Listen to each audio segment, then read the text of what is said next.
And so I'm so excited to be here presenting today. My name again is Emily Qase. I've been working with customer success and now senior solutions engineer for Qase Inc., which is a platform focused on providing resources and tools for teams of all sizes to better collaborate and to improve their testing processes along with quality. In that vein, I come to you today to discuss cultivating quality from inception and not just as an afterthought or once you have already gotten into the final stages of your product or your process. So, quality. It's something that every tool, every service, every product needs in order to meet the needs of the clients or to be able to accomplish the goals for whatever it is that you're doing. There are a lot of phases in software development that are repetitive and cyclical, but these processes also apply to anything that you might be working on as a project, at least in some vein. I happen to be a big fan of gardening, being outside, so you'll notice there's a very clear theme for my presentation today.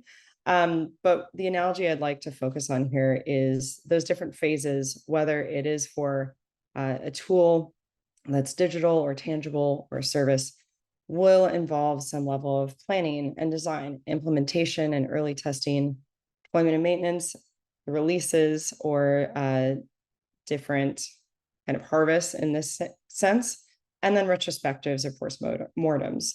So being able to review the work you've done, review what you've already accomplished and come out with, and be able to improve. Quality is very much a continuous process.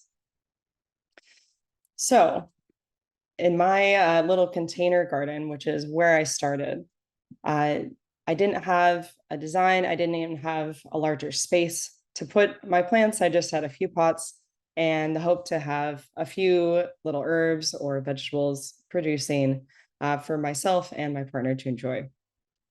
When you are getting ready to initiate a new project, a new tool, a new feature, or part of a suite of products that you're offering, it's so important to start with some sort of design, some sort of roadmap to allow for structured growth.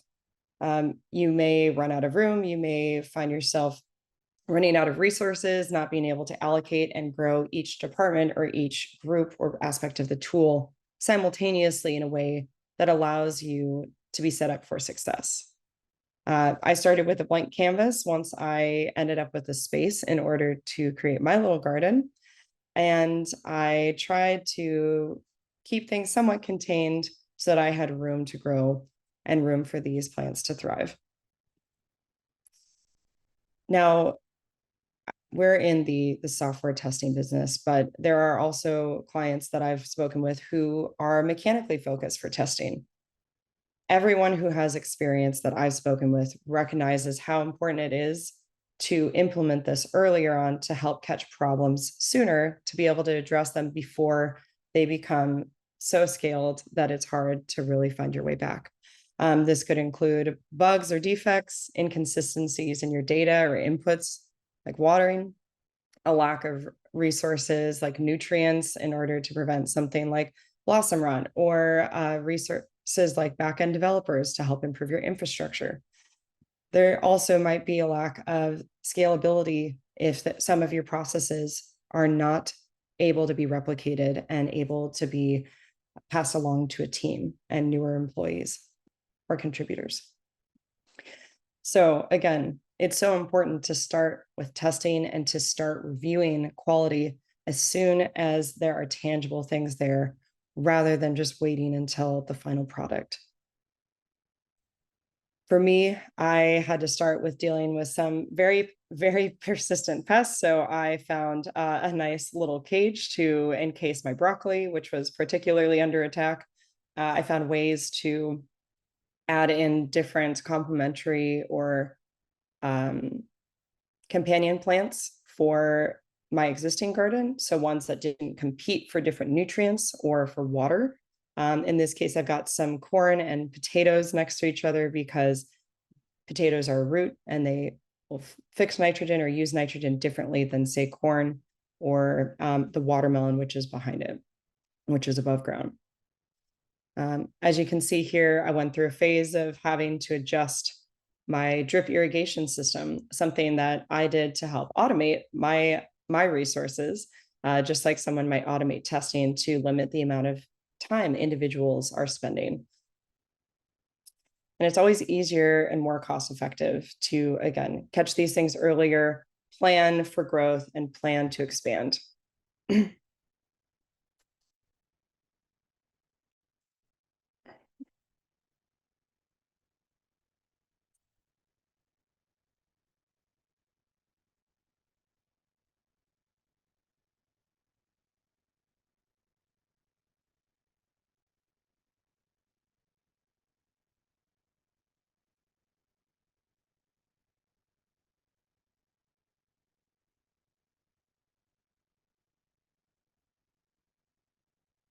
So along with this, to kind of summarize the rest of my clip here, strategic placement, ensuring that all of these different types of vegetables or produce have structure and support as they're grown, just like teams need structure and support, whether that comes in the form of supporting clients or end users, or internal support for infrastructure, or building out additional teams.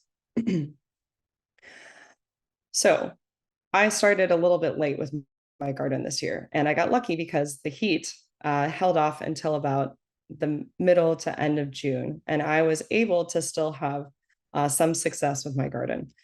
Although I seem to have a productive start when compared with other gardens and other setups that were around the area, obviously there is room for improvement, room to expand, have additional structures in place, and to improve my own internal processes.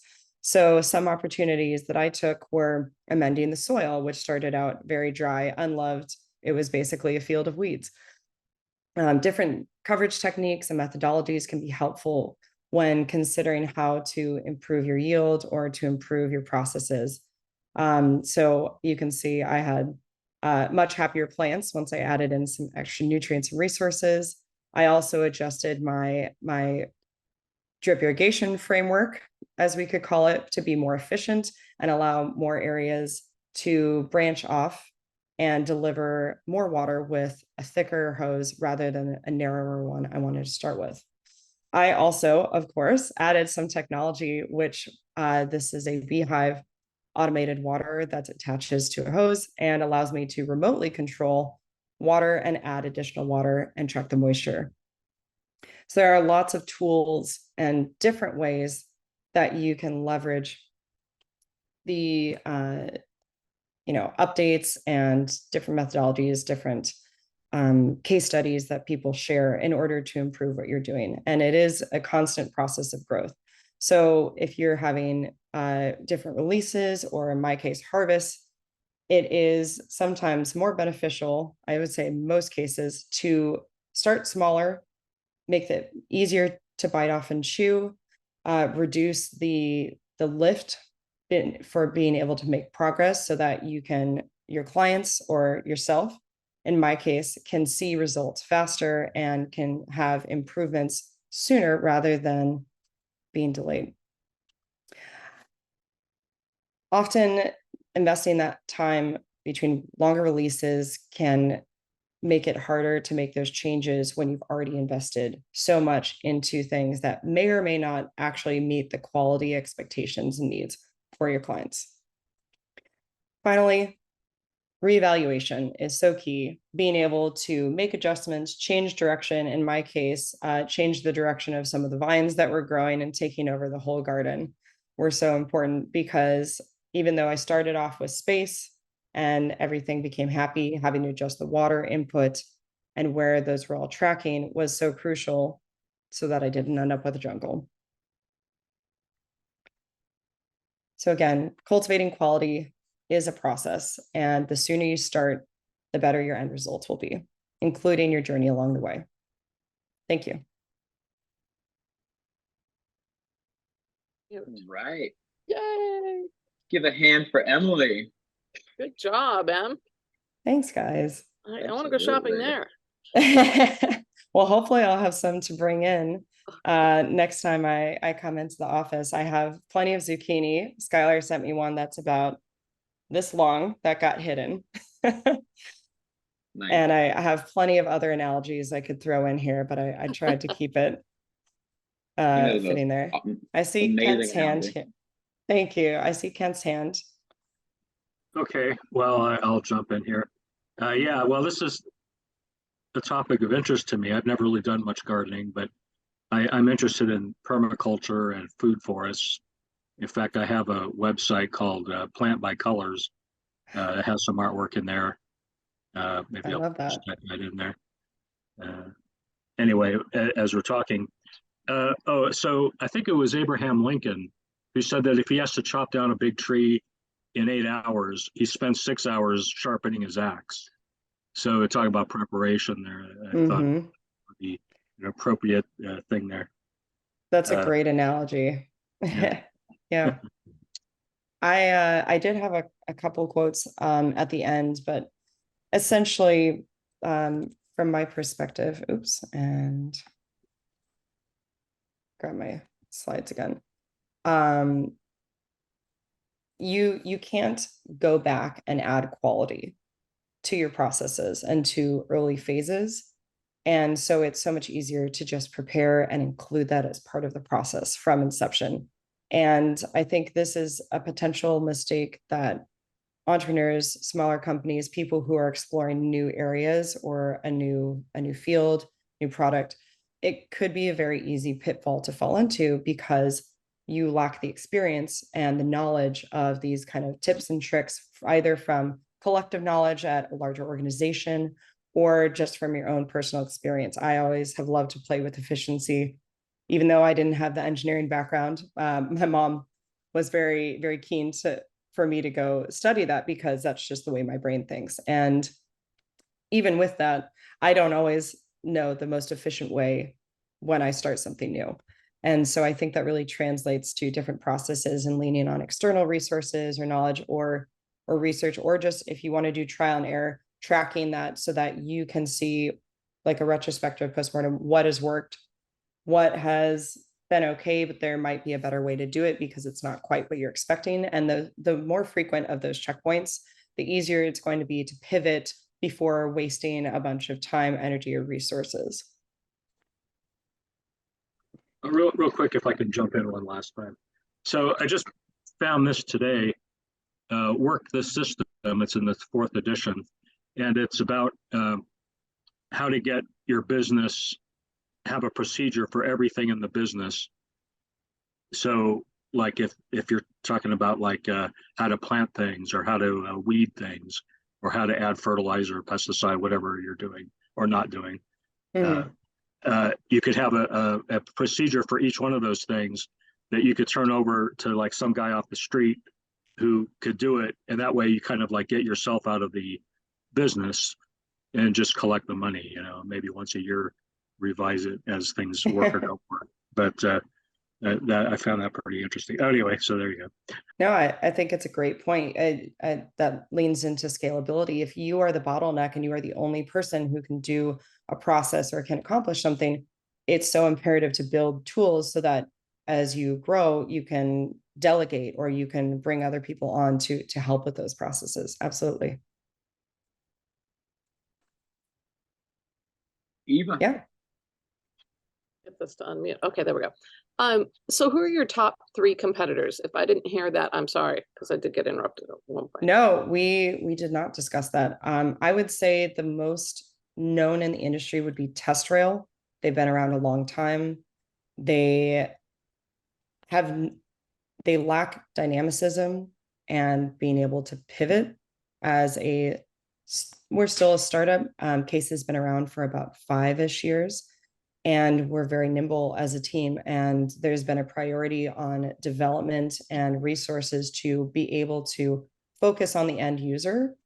Along with that, I would say X-Ray and Zephyr, they are add-ons for Jira, which is one of the most widely recognized and commonly used issue tracking tools. Yep. And they have the native integration. And there are some newer players like Practitest, Tusker, Tricentis, and a lot of others that are very focused on who they integrate with, whether it's issue trackers or certain capabilities that they're focused on. Whereas Qase has a more agnostic approach where we have an fully open API. We allow people to tie in data from a variety of tools and products, even ones that we have not built this pre-mapping for. That was going to be my next question, if it was open source and, open platform and agnostic. Okay, so that's great. Yeah, That's great. I mean, so Qase is QA not is the open undersung- source. Yeah, Yeah, but QA is the yeah, undersung hero, right? absolutely. And they're either the hero or the villain. And most of the time, why didn't you catch this? Rah, rah, rah, Mhm. Having worked at a lot of different software companies in the long ago past, I spent a lot of time with QA people, not because I do their work. No, it just was like more like, okay, when's it gonna be done? When's it gonna be, when can we announce the next release? But yeah, no, QA people, tools people, except they are the unsung heroes of a lot of these industries. So anyway, good job. I'm sure Thank other you. people have questions, so Appreciate it. I will be. Emily, you said the company's been around for five and a half years. I know you have team members, obviously, from around the world. How many staff are with Qase? We're sitting right at about 30. Ilya and I actually just finished a pretty hectic round of interviews last week. So we are planning to expand the team pretty significantly and scale over the next 6 months and 12 months. We just completed our funding round. I don't know if I can provide too many details before that, but we've been profitable, and Qase actually sold itself before we even had a sales team. So the company has done well, been profitable. We are planning to grow, and a focus is again on an even distribution between the departments, so that as the dev team grows and releases more features, we've got our CS and support team growing to help those clients in the larger enterprise accounts we're bringing on, and the marketing side has been growing to help spread the good word and help us create more content to help engineers, people starting out in the industry, people who have been around for a while and need more ideas for Qase or breaking out of those kind of dated methods of testing. So yeah. And Cool. was there a follow-up there? Because I feel like you like your two-part No, questions. you like answered my second question was the second part, scaling and all that kind of stuff, and where you guys are at. No, that's great. Love to hear growth. It's always What round are exciting. you guys in? Series A we just completed, so we are hoping to work towards that Series B within the next 12 to 15 months, give or take. So we're definitely eye on the prize. This is merely phase A. Are most of your customers in the US or? I would say historically we've had a heavier focus in India and Asia Pacific, Europe. We do have a number of US clients, especially some very well-known ones. Some of those are listed on our site. Some are very popularly used even by normal folks like us, consumers. So we have a good range, which is partially why I was brought on about a year and a half ago. But Ilya here was kind of holding down the fort for a long time. So Great, thank you. Stephen from Civic Duty Wellness has a question. Sure, Steve. Yeah, hi, Emily. I came into this presentation a little bit late because I definitely thought your product was that QA software. But when I entered, we were talking about gardening. And I just missed the application. I looked at your website, and maybe you can just like I don't know if you can quickly summarize how the garden was the Yes. So actually this is great because my ask for today is constructive feedback for my presentation, which is actually meant to be more of a standalone talk on quality. And the reason for that, while I do work with Qase and I represent the company very proudly and the product, we are going to be hosting a podcast called QA Time in the near future. And that is going to be a standalone but kind of sponsored by, funded by Qase. And one of my goals as the host or eventual co-host, if we do bring on more people to help, is to isolate quality itself as a topic and bring in industry leaders to discuss what it is, what it means to them, that sort of thing. And I am working on curating kind of thoughtful pieces, articles, and content that is not, strictly a sales presentation or a marketing presentation, but really has to do with quality. It's one of our core values. And so while I did give a description about Qase at the beginning, the intention of the presentation today was not to pitch Qase to you, although we do offer a lot of flexibility with startups, and we do offer freemium tier workspaces for students, educators, early stage nonprofits, and we do have special pricing for startups and entrepreneurs. So I absolutely want to offer Qase as a resource. But the intention, my personal ask for this was feedback on, does this make sense? Can you see the parallels? Is this widely applicable enough that it's not siloed to software and QA, but it could apply to other processes and projects? Well, and that definitely explains a lot.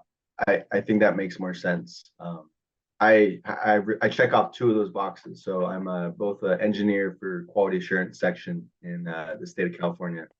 Oh, awesome. Division of Drinking Water.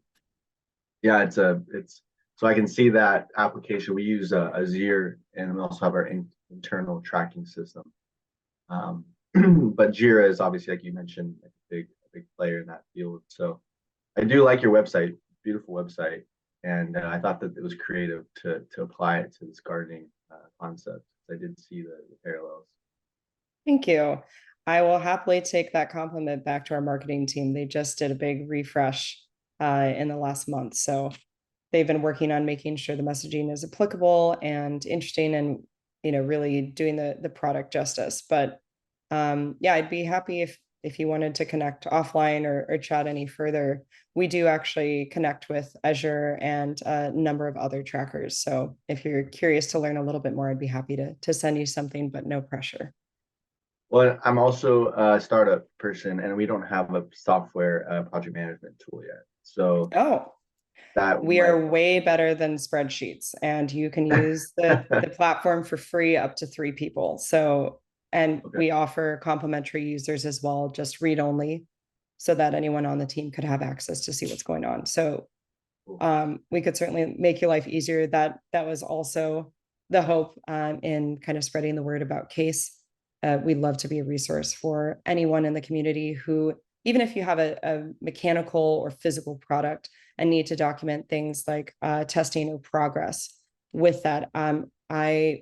I do product demos, and we have workshops monthly to kind of explain how Qase is used, but we're always happy to chat about individual use cases, ways to leverage the tool, even if you're starting from scratch and not sure about how to build that. Okay, great. Yeah, I'll find you on LinkedIn and request a demo at some point. Perfect. Okay. I look forward to connecting, Stephen. Good job, Emily. Thank you. Cool. We have any other questions? I think I had a thought. I really love like the gardening metaphor, and I guess where I kind of I try to find more ways to extend it, because they're like things that fire off for me that feel like there seems like there's a lot of parallels there. And one of them is like when you talk about retrospectives, and I wonder if this is like true in software process, but it's like I wonder if there's a way of compost, of like reincorporating waste, right? Like finding opportunities to take the things that weren't working for whatever thing you're trying to run right now, and not throwing those away, but inside of your retrospective, making sure you're tracking them and bringing them back into the planning process, right? Because it could make for like a more fertile ground for your team to then like go in and begin again, like a prototyping, like reseeding process, right? I love that. It could be like a more I circular approach. Yeah. Well, it's funny you mentioned composting because that's actually next on my list when I get back up to Chico for my travels. So, yeah, I think there's definitely potential for this to be kind of a series and an ongoing evolution of different topics and maybe getting more specific. But absolutely, I mean, I had thoughts about the tech deck and yes, training or repurposing. I think absolutely makes sense. So I love those ideas. Thank you for sharing that, Brian. Yeah, sure. And I guess the other thought was I felt like I was trying to place where prototyping lived in Mhm. what you were describing. Like if it lives in that planning part or if it's in the development. But it seems like you would want to prototype before you test. Mm. And so the thing I was trying to think about is is like where does that part of the process fit inside of your metaphor? Yeah, Yeah. I think that could be a great Mhm. kind of sub phase of, let's see. Yeah, the like post design actual prototyping before you get into testing, I think makes definitely could make sense. I could think of like my little nursery, so my container garden prior to actually going in the ground, making sure I have a good ratio of soil that can hold moisture for the climate, being able to make sure the plants have a good start and some roots so that they can establish when they're transferred to a new environment. Mhm. So I think there's a lot of ways to make this uh like funnily applicable, but also in all seriousness, it does have a lot of ties. It is very much a system that is dependent on other factors and different framings. So I appreciate that. Yeah, yeah, yeah. It's great. It's a really fun thing to think about. Thanks for Thank thinking about you. Yeah, I was hoping this would be a little more entertaining. I also had some Wes cameos in there in hopes that all the photos would bring a smile to people's faces. Cool. Right on. One last thing, Emily. Hold on, I'm gonna speak up just quickly, I'm sorry. Okay, so maybe on those last few points, maybe have some more, if you're gonna give so much visual of the Mhm. garden, which is not a bad thing, but just maybe have side by side in some way, shape, or form, or reinforce the garden visual with the more specific, okay, more specific examples of how that works in this case. Ha ha ha ha ha ha. Get that right. Bad dad jokes for 200 right here. I love it. Yeah, that is one of the things I struggled with. I had about 600 some odd photos that I've taken either of inspiration from other gardens and plants, um, my own garden in the progress and videos. And I also put together a little reel on Instagram with almost daily updates of progress on the garden just for fun. So I had a Right. lot of content to work with, but that is one of the things that I was struggling. It's like, how do I include these where it's relevant enough, but not oversaturating with content? So I definitely think if I can improve this with adding some, maybe like some custom ones, not borrowing materials from other people, but it definitely is a That makes great, sense. great feedback. Thank you. And we can work with you here on that as well. That would be lovely. Okay. Awesome. All right. And one more thing, Emily, my last question is what can our 1 Million Cups company do, community do for you? So as I mentioned, I would love to offer myself, our team, and Qase as a resource for anyone who is starting out with quality processes and documenting. What I would love is any additional feedback. The ideas here were wonderful about improving my presentation. Was it entertaining? Was it technical enough? What kind of audience do you see this being suitable for? I do have a few conferences coming up later this fall that are much more technical. And I'm very excited to go to Grow Fest. Got my tickets right with the early bird wave. So I think my goal is to make this more applicable, and maybe I need to branch that off into different segments where, I have a better balance. But when you are looking at an informative talk, so someone who is speaking to you and is a thought leader or an expert in their space, what are the key things that you look for in a presentation, and what are the takeaways that you want? What can I give to my audiences to make sure I have the most impact and I can be the most helpful?